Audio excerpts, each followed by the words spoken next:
অজ্ঞানতিমিরন্ধস্য জ্ঞানাঞ্জনশলাকয়া চক্ষুরুন্মিলিतं येन তস্मै শ্রীগুরবে নমঃ। শ্রীচৈতন্যমনোভীষ্টং স্থাপিतं येन ভূতলে স্বয়ং রূপং কদা মह्यं দদাতি সপদান্তিকम्।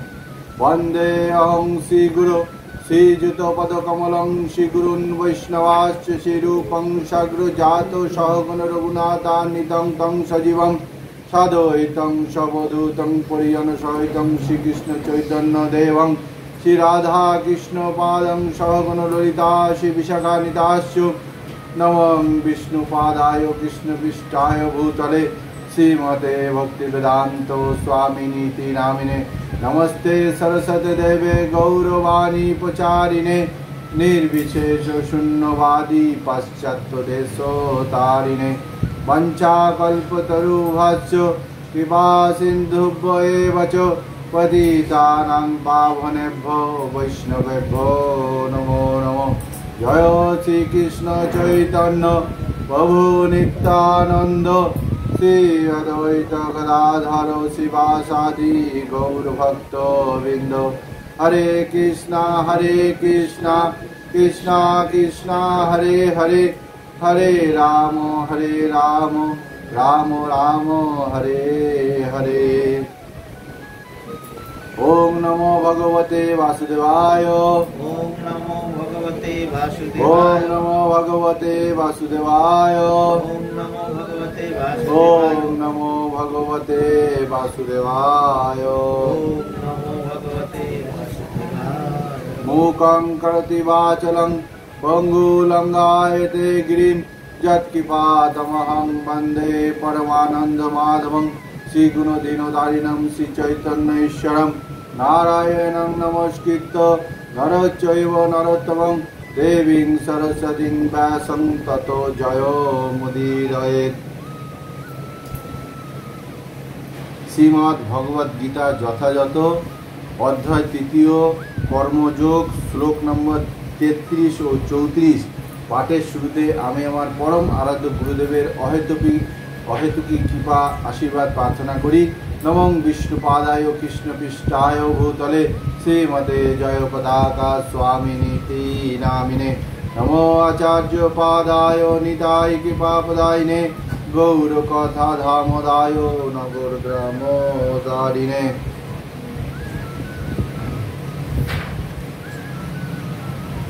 তো 33 ও 34 নম্বর শ্লোক তো একসাথে পাঠ করব। সদৃশম অনুরূপ ভাবে চেষ্টতে চেষ্টা করে সৎসাহা স্বীয় প্রকৃতেহে প্রকৃতির গুণ জ্ঞানবান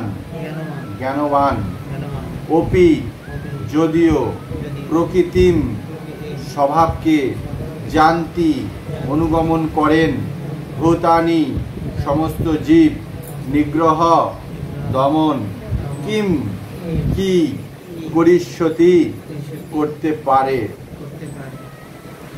সদৃশং চেষ্টতে স্বসাহা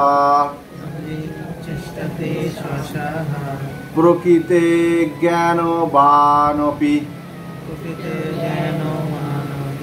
প্রকৃতিং জানতি ভূতানি নিগ্রহ কিং করিষ্যতি। সদৃশং চেষ্টতে স্বসাহা প্রকৃতের জ্ঞানবানপি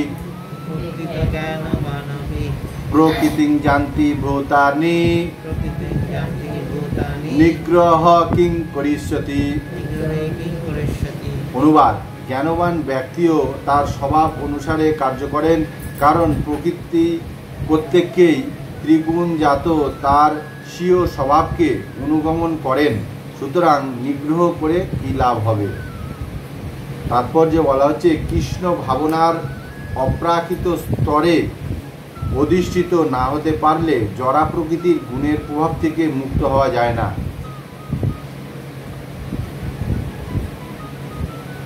ভগবদ গীতার 7ম অধ্যায়ে 7-14 ভগবান সেই কথা প্রতিপন্ন করেছেন। ভগবান প্রতিপন্ন করেছেন কি, যে কৃষ্ণ ভাবনার অপ্রাকৃত স্তরে অধিষ্ঠিত না হতে পারলে জড়া প্রকৃতির এই গুণ থেকে মুক্ত হওয়া যায় না। তাই শাস্ত্রে বলা হচ্ছে দৈবী এসা গুণময়ী মম মায়ার দূরত্বয়া মামেব যে প্রপদ্যন্তে মায়া মেতান্তরন্তিতে। ভগবান বলছেন এই জড়া প্রকৃতি হচ্ছে 3টি গুণে, যারা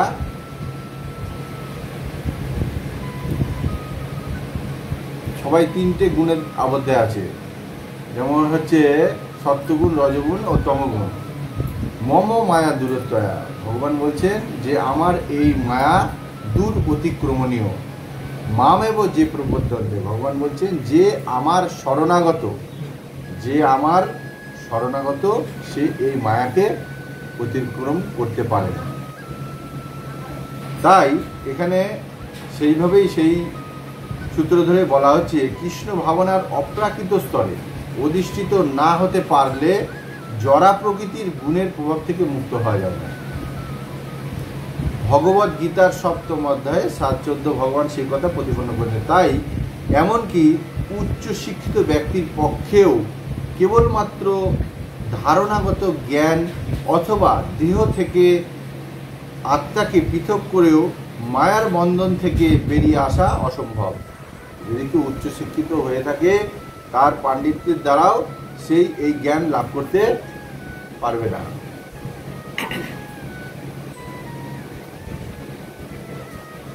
বহু তথাকথিত তত্ত্ববিদ আছে যারা ভগবত তত্ত্ব দর্শন লাভ করার অভিনয় করে, কিন্তু অন্তরে তাদের সম্পূর্ণভাবে মায়ার দ্বারা আচ্ছন্ন। তারা সম্পূর্ণভাবে মায়ার গুণের দ্বারা আবদ্ধ। পুঁথিগত বিদ্যায় কেউ খুব পারদর্শী হতে পারে, কিন্তু বহুকাল ধরে মায়া জালে আবদ্ধ থাকার ফলে সে জড় বন্ধন থেকে মুক্ত হতে পারে না। এইটা কি, জন্ম জন্মান্তর ধরে আমরা এই গুণের দ্বারা যেভাবে আবদ্ধ হয়ে থাকি, সেইটাই এখানে বলা হচ্ছে যে সম্পূর্ণভাবে মায়ার গুণের দ্বারা পুঁথিগত বিদ্যায় কেউ খুব পারদর্শী হতে পারে, কিন্তু বহুকাল ধরে মায়া জালে আবদ্ধ থাকার ফলে সে জড় বন্ধন থেকে মুক্ত হতে পারে না। জীব সেই বন্ধন থেকে মুক্ত হতে পারে কেবল মাত্র কৃষ্ণ ভাবনার প্রভাবে এবং কৃষ্ণ চেতনা থাকলে সংসার ধর্ম পালন করেও জড় বন্ধন থেকে মুক্ত হওয়া যায়। তাই ভগবত তত্ত্বজ্ঞান লাভ না করে হঠাৎ ঘরের বাড়ি ছেড়ে তথাকথিত যোগী অথবা কৃত্রিম পরমার্থবাদী সেজে বসলে কোনো লাভ হয় না। মানে বলা হচ্ছে ভগবত তত্ত্বজ্ঞান লাভ না করে, ভগবত তত্ত্বজ্ঞান যদি কেউ লাভ না করে, মানে যেটা শাস্ত্রে বলা হচ্ছে সেটাকে নিজেকেও তাকে সবসময় প্রতিনিয়ত তাকে সেটা পালন করার জন্য সচেষ্ট থাকতে হবে। আমরা 100-এর মধ্যে 100% আমরা পালন করতে যদি অসমর্থ হই, যতটা আমরা পারবো ততটাই আমাদের লাভ। তার জন্য আমাদের সবসময় সচেষ্ট থাকা দরকার। তাই বলছে যে ভগবত তত্ত্ব জ্ঞান লাভ যদি না করে কেউ হঠাৎ করে ঘর বাড়ি ছেড়ে দিয়ে তথাকথিত যোগী বা কৃত্রিম পরমার্থবাদী সেজে বসলে কোনো লাভ হয় না। মানে যেটা শাস্ত্রে লেখা আছে সেটা নিজেকেও সেইভাবে চলার চেষ্টা করতে হবে। তার থেকে বরং নিজ নিজ আশ্রমে অবস্থান করে, যে যে আশ্রমে আছেন, ব্রাহ্মণ, ব্রহ্মচর্য, গার্হস্থ, বানপ্রস্থ আর সন্ন্যাস, এই 4টে যে আশ্রম আছে, এই 4টে আশ্রমে যে যে আশ্রমে যে যেভাবে আছেন তারা সেইভাবে সেই আশ্রমের থেকে তাকে ধর্মচর্চা করার বিধান এখানে বলা হচ্ছে।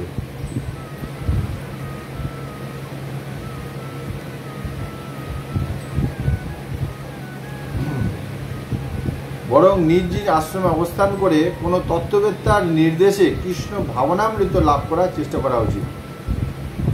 কোনো সদ্গুরুর তত্ত্বাবধানে থেকে তাকে কি করতে হবে? এই ভগবত তত্ত্ব অনুশীলন করতে হবে।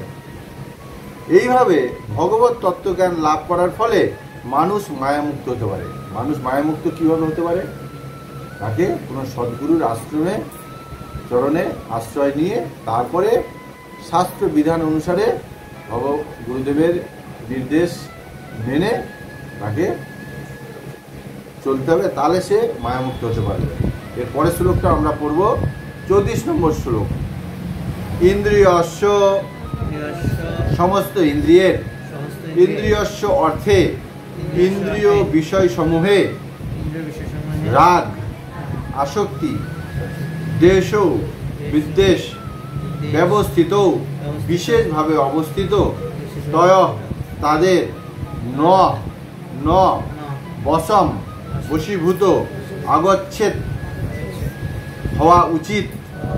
তো তাদের হি অবশ্যই অশ্ব তার পরিপন্থী নৌ প্রতিবন্ধক। তাহলে আমরা এখানে সবাই করে পড়ব, ইন্দ্রিয় সে ইন্দ্রিয় স্বার্থে রাগ দেশ ব্যবস্থিত তয়র্ণ বশ মাগচ্ছেদ তৌহাস্য পরিপন্থীন। ইন্দ্রিয় সে ইন্দ্রিয় স্বার্থে রাগ দেশ ব্যবস্থিত তয়র্ণ বশ মাগচ্ছেদ তৌহাস্য পরিপন্থীন। অনুবাদ বলা হচ্ছে, সমস্ত জীবই ইন্দ্রিয় গ্রাহ্য বস্তুতে আসক্তি অথবা বিরক্তি অনুভব করে, কিন্তু এইভাবে ইন্দ্রিয়ের বিষয় বশীভূত হওয়া উচিত নয়, কারণ তা পারমার্থিক প্রগতির পথে প্রতিবন্ধক। সমস্ত জীবই ইন্দ্রিয় গ্রাহ্য বস্তুতে আসক্তি অথবা বিরক্তি অনুভব করে। প্রত্যেক মানুষই কি করে? ইন্দ্রিয়ের বিষয়ে ইন্দ্রিয় গ্রাহ্য যে বস্তু আছে তাতে আসক্তি বা বিরক্তি অনুভব করে, সেই বিষয়ের উপরে। আমরা জিভ দিয়ে খাবার আস্বাদন করি, ভালো খাবার হলে আমরা আরো বেশি খেতে চাই, আবার খারাপ হলে আমরা ওটা আর খেতে ইচ্ছা করে। সেরকমই আমরা কোনোটা বেশি আসক্তি হয়ে যায়, আবার কোনটা বিরক্তি সহকারে সেটা গ্রহণ করি না।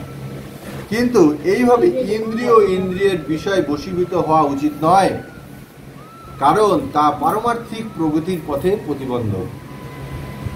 যদি খেতে ইচ্ছা করে, তাহলে আমরা যদি অধিক মাত্রায় খেয়ে ফেলি, তা হবে কি? ভজনের বিপরীত হবে, ব্যাঘাত ঘটবে। তাই বলা হচ্ছে সেটা আমাদের বুঝে করা উচিত, কারণ তা পারমার্থিক প্রগতির পথে প্রতিবন্ধক। তাৎপর্যে বলা হচ্ছে, যাদের মনে কৃষ্ণ ভাবনার উদয় হয়েছে তাদের আর জড়জাগতিক ইন্দ্রিয় উপভোগের বাসনা থাকে না। যাদের মনে কৃষ্ণ ভাবনার উদয় হয়েছে তাদের আর জড়জাগতিক ইন্দ্রিয় ভোগের বাসনা থাকে না, কিন্তু যাদের চেতনা শুদ্ধ হয়নি তাদের কর্তব্য হচ্ছে শাস্ত্রের নির্দেশ অনুসারে জীবনযাপন করা। যাদের মধ্যে কৃষ্ণ ভাবনাময় হয়ে গেছে, যারা অটোমেটিকভাবে এই জীবনটাকে সেইভাবে নিয়ে নিজের মতো চলছে শাস্ত্র বিধান অনুসারে, তাদের কথা বলা হচ্ছে না। কিন্তু যারা নতুন অনুশীলন করছেন তাদের অবশ্যই শাস্ত্র মতো চলা উচিত, তাহলে পরমার্থ সাধনের পথে অগ্রসর হওয়া যায়। উচ্ছৃঙ্খল জীবনযাপন করে বিষয় ভোগ করার ফলে মানুষ জড়বন্ধনে আবদ্ধ হয়ে পড়ে, কিন্তু শাস্ত্রের নির্দেশ অনুসারে জীবনযাপন করলে তার ইন্দ্রিয় গ্রাহ্য বিষয়ের দ্বারা আবদ্ধ হতে হয় না। যেমন যোনি সংভোগ করার বাসনা প্রতিটি বদ্ধ জীবাত্মার মধ্যে আর থাকে, তাই শাস্ত্রে নির্দেশ দেওয়া হয়েছে বিবাহ করে দাম্পত্য জীবনযাপন করতে। বিবাহিত স্ত্রী ব্যতীত অন্য কোনো স্ত্রী লোকের সঙ্গে অবৈধ সঙ্গ করতে শাস্ত্রে নিষেধ করা হয়েছে এবং অন্য সমস্ত স্ত্রীলোককে মাতৃজ্ঞানে শ্রদ্ধা করতে বলা হয়েছে। এখানে পরিষ্কার বোঝা যাচ্ছে যে যে বিবাহিত স্ত্রী তাকে বাদ দিয়ে অন্য স্ত্রীর সাথে সম্পর্ক শাস্ত্রে বহির্ভূত। কিন্তু শাস্ত্রে এই সমস্ত নির্দেশ থাকা সত্ত্বেও মানুষ তা অনুসরণ করতে চায় না, ফলে সে জড়বন্ধনে নাগপাশ থেকে মুক্ত হতে পারে না। এই ধরনের বিকৃত বাসনাগুলি দমন করতে হবে, তা না হলে সেগুলি আত্ম উপলব্ধির পথে দূরতিক্রম ও প্রতিবন্ধক হয়ে দাঁড়াবে। এইটা একমাত্র তখনই সম্ভব আমরা যখন ভগবানের সেবায় নিয়োজিত হব এবং ভগবান গুরুদেব আমাদের সহযোগিতা করবে সেই জায়গা থেকে আমাদের মুক্ত হতে। জড় দেহটির যতক্ষণ আছে ততক্ষণ তার প্রয়োজনগুলি মেটাতে হবে, কিন্তু তা করতে হবে শাস্ত্রের বিধি নিষেধ অনুসরণ করার মাধ্যমে। আর তা সত্ত্বেও আমাদের সতর্ক থাকতে হবে যাতে কোনো রকম দুর্ঘটনা না ঘটে। রাজপথে যেমন দুর্ঘটনা ঘটার সম্ভাবনা থাকে, তেমনি শাস্ত্রের বিধি নিষেধের দ্বারা নিয়ন্ত্রিত হওয়া সত্ত্বেও পথভ্রষ্ট হওয়ার সম্ভাবনা থাকে। বহুকাল ধরে এই জড় প্রকৃতির সংসর্গের ফলে আমাদের ইন্দ্রিয় সুখভোগ করার ইচ্ছা অত্যন্ত প্রবল। কেননা এই আহার, নিদ্রা, ভয় আর মৈথুন এইটা আমরা জন্মান্তর ধরে করে আসছি, তাই এটা আমাদের সহজাত প্রবৃত্তি হয়ে দাঁড়িয়েছে, যার কারণে এই গুণ থেকে আমরা মুক্ত হতে পারি না। তাই নিয়ন্ত্রিত ইন্দ্রিয় সুখ ভোগ করলেও প্রতি পদক্ষেপে অধঃপতিত হওয়ার সম্ভাবনা থাকে। তাই নিয়ন্ত্রিত ইন্দ্রিয় উপভোগের আসক্তি সর্বতোভাবে বর্জনীয়। ভগবান শ্রীকৃষ্ণকে ভালোবেসে তার সেবায় ব্রতী হলে অচিরেই আমরা জড় সুখভোগ করার বাসনা থেকে মুক্ত হতে পারি। তাই কোনো অবস্থাতেই ভগবানের সেবা থেকে বিরত হওয়া উচিত নয়। ইন্দ্রিয় সুখ বর্জন করার উদ্দেশ্য হচ্ছে কৃষ্ণ ভাবনামৃত লাভ করে, তাই কোনো অবস্থাতেই তা পরিত্যাগ করা উচিত নয়। যদি কেউ কৃষ্ণ ভাবনার সাথে যুক্ত থাকে, ভগবানের সেবায়, নিত্য সেবায় যুক্ত থাকে, তাহলে তার আর অধঃপতিত হওয়ার সম্ভাবনা থাকে না। তাই আমাদের সবসময় উচিত ভগবানের গুরুদেবের আদেশ উপদেশ অনুসারে ভগবানের সেবায় যুক্ত থাকা। তাহলে আমরা কি করব? তাহলে আমরা এই মায়া থেকে মুক্ত হতে পারবো।